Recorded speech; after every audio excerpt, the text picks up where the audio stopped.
نماز جمعہ کی فضیلت، ایک جمعہ اگلے جمعے تک کا کفارہ ہے،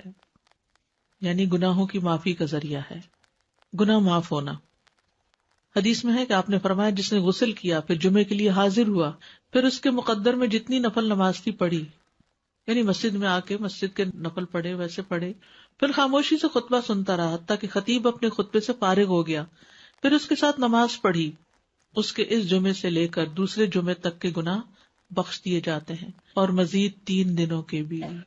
رسول اللہ صلی اللہ علیہ وسلم نے فرمایا جس نے جمعہ کے دن غسل جنابت کیا پھر نماز کے لیے چلا گیا تو گویا اس نے ایک اونٹ کی قربانی کی، اور جو شخص دوسری گھڑی میں چلا تو گویا اس نے ایک گائے کی قربانی کی، اور جو تیسری گھڑی میں چلا تو گویا اس نے ایک سینگ والے دمبے کی قربانی کی، اور جو چوتھی گھڑی میں چلا تو گویا اس نے ایک مرغی کی قربانی کی، جو 5ویں گھڑی میں چلا تو گویا اس نے ایک انڈا اللہ کی راہ میں دیا۔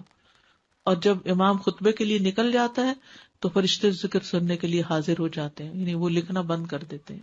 یہ ایکسٹرا ریوارڈ ہے نماز وغیرہ کے علاوہ، صرف جلدی جانے کا ریوارڈ ہے یہ، فرشتوں کا حاضری لگانا،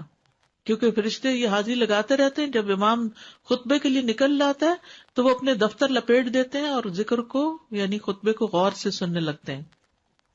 جمعے کے لیے جانے والے قدموں کے لیے خوشخبری۔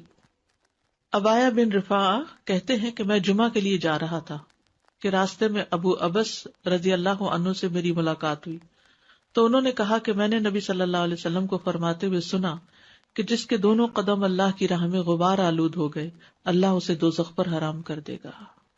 ہر قدم پر 1 سال کے روزے اور قیام کا ثواب، ہر قدم پر کتنا بڑا اجر و ثواب ہے۔ جس نے جمعہ کے دن غسل کیا اور کرایا، اول وقت میں آیا، خطبہ میں شروع سے حاضر رہا، پیدل چل کر آیا، سوار ہو کر نہ آیا، یعنی ایسی جگہ بھی ہوتی ہے نا کہ جہاں پر مسجدیں بہت دور نہیں ہوتی یا موسم اتنے سخت نہیں ہوتے، اب تو پارکنگ بھی کافی دور دور جمعے کے دن کرنی پڑتی ہے، تو وہ جو قدم چلے جا رہے ہیں نا اس پہ خوش ہو جایا کریں۔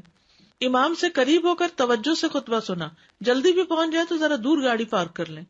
اور خطبے کے دوران فضول حرکت نہ کی، اسے ہر قدم کے بدلے 1 سال کے عمل یعنی 1 سال کے روزے اور اس کے قیام کا ثواب ملے گا۔ یہ پرائرٹی ہے نا،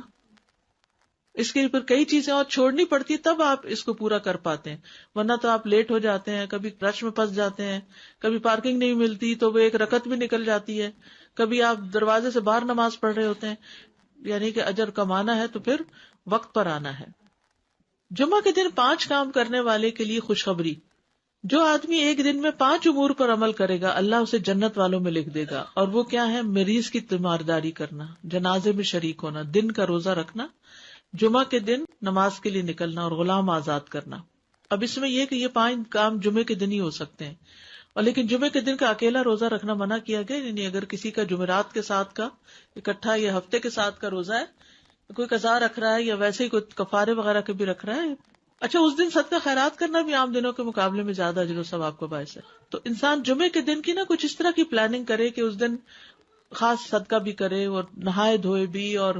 ساری زیب و زینت اور پھر تیار ہو اور گھر بھی صاف ستھرا کرے، یہ کہ اہتمام نظر آئے کہ آج جمعہ کا دن ہے۔